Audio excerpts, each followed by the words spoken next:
Jadi kami dari kelompok 9 ingin mempresentasikan matkul kami, yaitu bahan teknik di sini tentang korosi.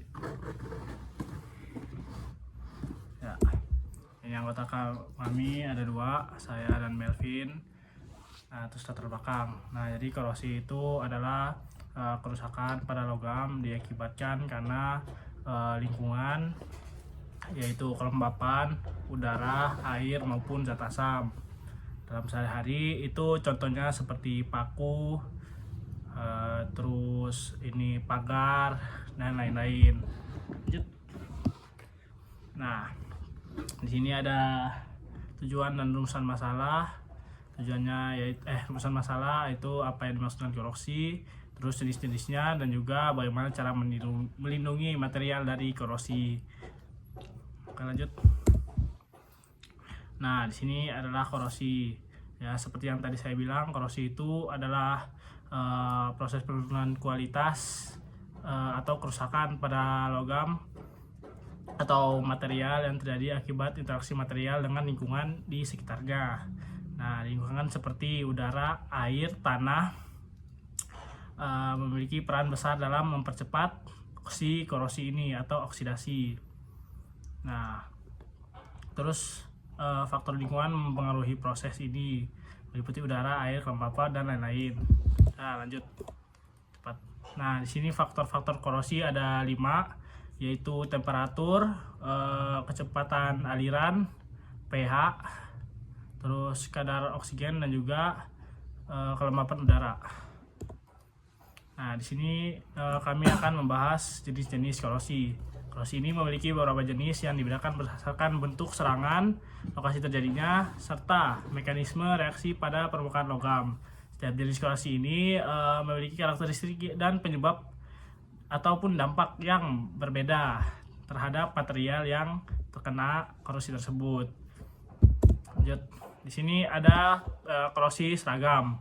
Nah, ini korosi seragam merupakan korosi yang terjadi secara merata pada seluruh permukaan logam akibat reaksi kimia. Biasanya dipengaruhi oleh pH air yang rendah dan kondisi udara yang lembab. Nah, pencegahan korosi ini yaitu untuk lambung kapal diberikan proteksi katolik, terus pemeliharaan material yang tepat, terus juga untuk jangka pemakaian yang lebih panjang diberikan logam perpaduan tembaga 0,4%. Nah, terus selanjutnya ada korosi sumuran. Korosi sumuran atau pitting corrosion merupakan jenis korosi yang terjadi akibat komposisi logam yang tidak homogen. Ketidakhomogenan ini tersebut menyebabkan terbentuknya daerah-daerah tertentu yang lebih reaktif, terutama pada bagian struktur logam, sehingga muncul serangga korosi lokal berbentuk lubang-lubang kecil menyerupai sumur.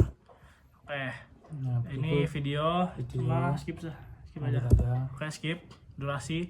Terus ini ada jenis-jenis korosi sumuran. Ada yang berbentuk lebar dan juga dalam. Ada yang berbentuk lebar tapi tidak dalam. Ada yang berbentuk lebar tapi dalam. Ada yang sempit tapi dalam. Dan ya inilah, ada horizontal, undercutting, subsurface, satu-way pitting. Ya gitulah. Oke, next. Terus ini ada lanjut jenis-jenis korosi, yaitu ada korosi erosi. Nah, ini terjadi akibat proses keausan yang menyebabkan permukaan logam menjadi tajam dan kasar. Bagian-bagian yang kasar tersebut lebih mudah mengalami serangan korosi karena lapisan pelindung pada permukaan logam menjadi rusak. Oke, ini skip.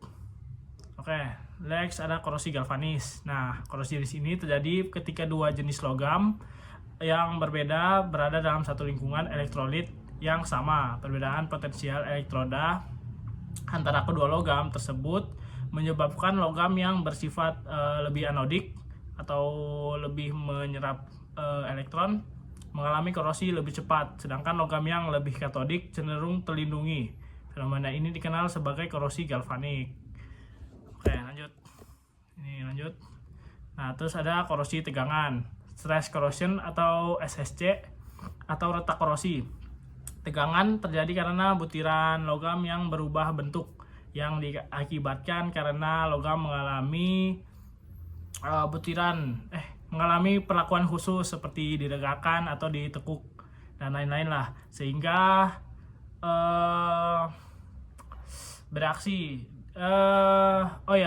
sehingga butiran menjadi tegang dan butiran ini sangat mudah untuk bereaksi dengan lingkungan. Oke, lanjut. Ini next. Nah, terus di sini ada korosi celah. Korosi celah atau crash fish corrosion adalah bentuk korosi lokal yang terjadi pada area sempit atau celah-celah antara dua komponen, baik logam dengan logam ataupun logam dan juga non-logam, di mana terdapat elektrolit seperti air yang terperangkap. Terus korosi ini dipicu oleh perbedaan konsentrasi oksigen, di mana oksigen di dalam celah lebih rendah daripada di luar, menyebabkan kerusakan lapisan pasif dan pengasaman yang memicu pelarutan logam secara masif. Next, ini video next. Nah, terus yang di sini ada korosi mikrobiologi. Korosi ini terjadi karena adanya mikroorganisme seperti bakteri, jamur, alga ataupun protozoa yang menempel pada permukaan logam. Mikroorganisme tersebut dapat mempercepat proses kerusakan korosi pada area tertentu.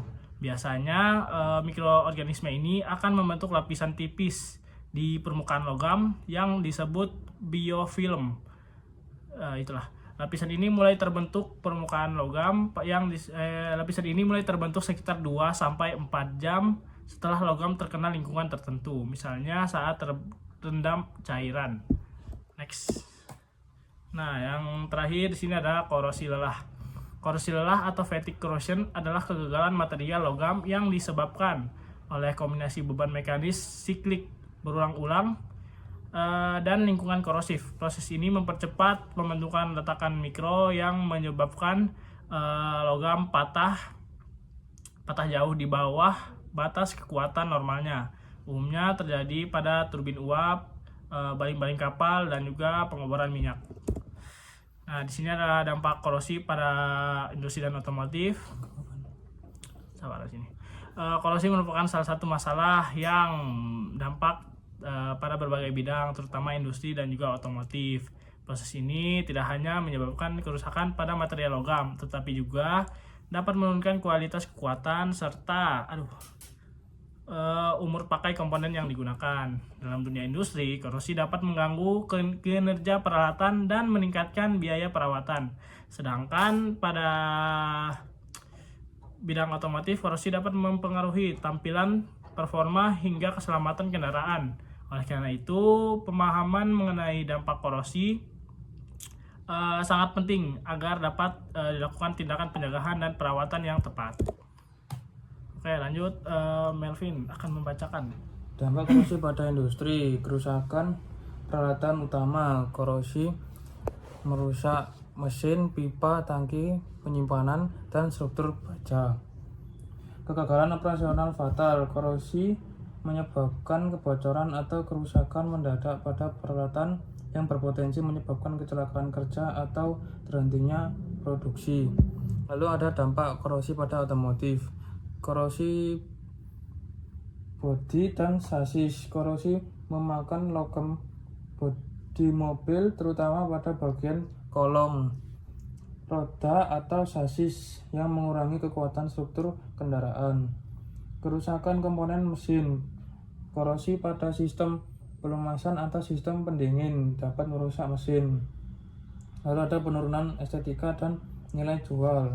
Karat membuat tampilan kendaraan menjadi buruk dan menurunkan harga jual secara drastis. Lanjut, ada cara pencegahan dan pengendalian korosi, yaitu pertama metode pelapisan atau coating, yang kedua ada metode perlindungan katodik, lalu yang ketiga ada kontrol lingkungan, terus keempat ada penggunaan material tahan karat, lalu kelima perawatan berkala khusus otomotif.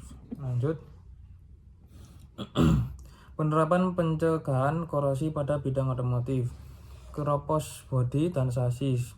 Korosi memakan logam bodi mobil, terutama pada bagian kolong roda atau sasis, yang mengurangi kekuatan struktur kendaraan.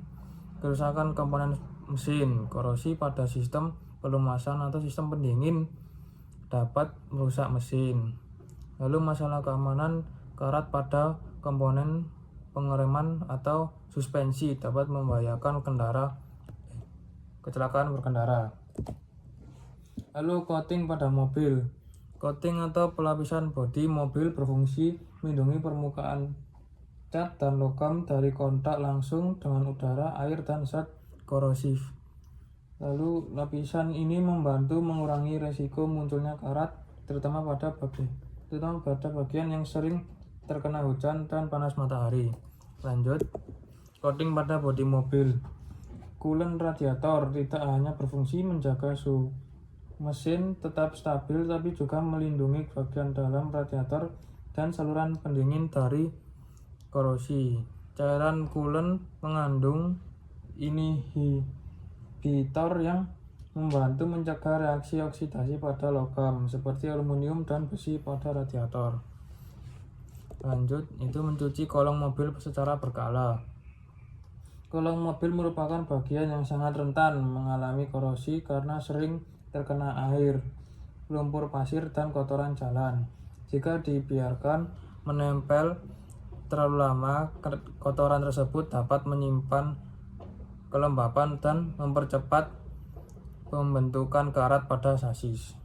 Lanjut, coating pada bodi mobil, baut, mur, dan sambungan logam pada kendaraan mudah berkarat karena sering terkena udara, lembab, dan air. Pemberian grease atau gemuk dapat membentuk lapisan pelindung sehingga air dan oksigen tidak langsung menyentuh permukaan logam. Lanjut, cat anti karat pada sasis. Sasis adalah bagian utama yang menopang seluruh beban kendaraan, sehingga perlindungan sangat penting. Penggunaan cat anti karat atau undercoating pada sasis dapat membentuk lapisan pelindung yang kuat terhadap air, garam, dan benturan kerikil dari jalan. Lanjut, kesimpulan, korosi merupakan proses kerusakan pada logam yang terjadi akibat reaksi dengan lingkungan seperti udara, air, kelembapan, dan zat kimia tertentu. Proses ini dapat dipengaruhi oleh beberapa faktor seperti temperatur, pH atau kadar oksigen, kecepatan aliran, dan kelembapan udara. Selain itu, korosi memiliki berbagai jenis seperti korosi seragam, sumuran, galvanis, erosi, celah, dan lain-lain. Lalu dalam bidang industri dan otomotif, korosi dapat menimbulkan kerusakan pada peralatan maupun komponen kendaraan, sehingga diperlukan upaya pencegahan seperti pelapisan, lalu penggunaan inhibitor, lalu ada proteksi katodik, lalu pemilihan material tahan karat, serta perawatan rutin. Dengan pencegahan yang tepat, laju korosi dapat diperlambat sehingga material menjadi lebih awet, aman, dan ekonomis. Ya, terima kasih. Sekian, terima kasih. Ya, mungkin udah habis. Ya, habis. Ya, habis. Balik. Oke, mungkin itu saja dari kami kelompok 9 membahas tentang korupsi. Kalau misalnya ada salah kata ataupun salah informasi, mohon maaf. Mungkin sekian. Wassalamualaikum warahmatullahi wabarakatuh. Terima kasih. Terima kasih.